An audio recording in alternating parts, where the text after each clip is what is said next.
हरिओम प्रिय दर्शकों, इस वीडियो में हम जानेंगे कि पौष शुक्ल पक्ष की पुत्रदा एकादशी कब मनाई जाएगी। पौष शुक्ल पक्ष की पुत्रदा एकादशी 2025 में कब है। इसमें थोड़ा सा भ्रम की स्थिति बनी हुई है, क्योंकि ये 2 दिन इस बार एकादशी रहेगी।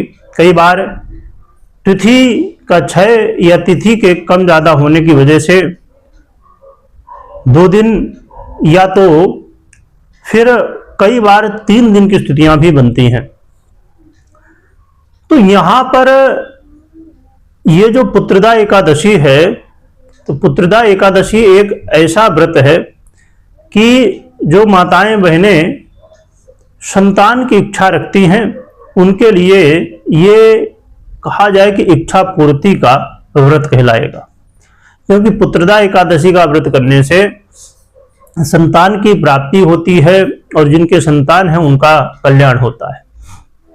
इसलिए हर एक गृहस्थी को पुत्रदा एकादशी का व्रत करना चाहिए। एकादशी का व्रत भगवान विष्णु को और एकादशी माता को समर्पित है और इसके जो नियम है उनका भी पालन करना चाहिए। पुत्रदा एकादशी 30 दिसंबर 2026 को सुबह 7:50 से शुरू हो जाएगी और 31 दिसंबर को सुबह 5:07 तक रहेगी, जिसकी वजह से पुत्रदा एकादशी का जो व्रत है वो वैष्णवों के लिए 31 तारीख को होगा और जो अस्मार्त हैं वो 30 तारीख को व्रत करेंगे। यानी सभी गृहस्थ आश्रमी जो हैं उनको 30 तारीख को व्रत रखना चाहिए। तो ज्यादातर लोग सभी 30 तारीख को ही रखेंगे। खाली जो साधु सन्यासी हैं उनको 31 तारीख को व्रत रखना चाहिए।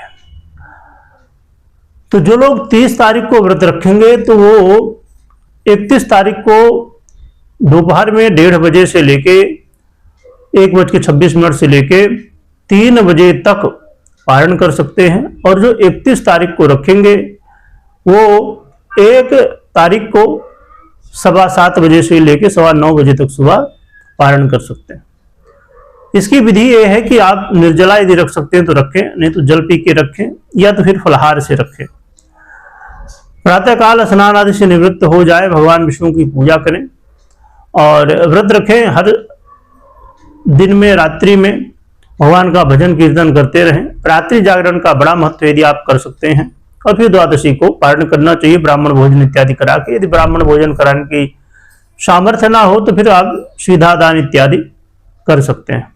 यानी सूखा सीधा जो होता है तो वो दान कर सकते हैं। और तुलसी जो है तो 1 दिन पहले ही तोड़ के रख लेनी चाहिए, क्योंकि भगवान विष्णु को तुलसी अति प्रिय है। तो एकादशी के दिन तोड़ी नहीं जाती है, तो भगवान विष्णु को चढ़ाने के लिए, भोग में लगाने के लिए तुलसी 1 दिन पहले ही हमें रख लेना चाहिए। जो कि यदि इसका पूरा पालन किया जाए तो 10वीं से ही इसका पालन शुरू हो जाता है। मध्याह्न काल का दोपहर का भोजन करके फिर रात्रि में भोजन नहीं होता। परंतु यदि ऐसा ना हो पाए तो एकादशी के दिन ही आप व्रत धारण कर सकते हैं या कर सकती हैं। तो ये इसकी विधि है और इस एकादशी का बड़ा ही महत्व है, तो जरूर रखना चाहिए। तो देखा जाए तो पुत्रदा एकादशी का व्रत, पौष शुक्ल पक्ष की पुत्रदा एकादशी का व्रत 30 दिसंबर को स्मार्त रखेंगे और 31 दिसंबर को वैष्णव रखेंगे। वीडियो देखने के लिए बहुत बहुत धन्यवाद।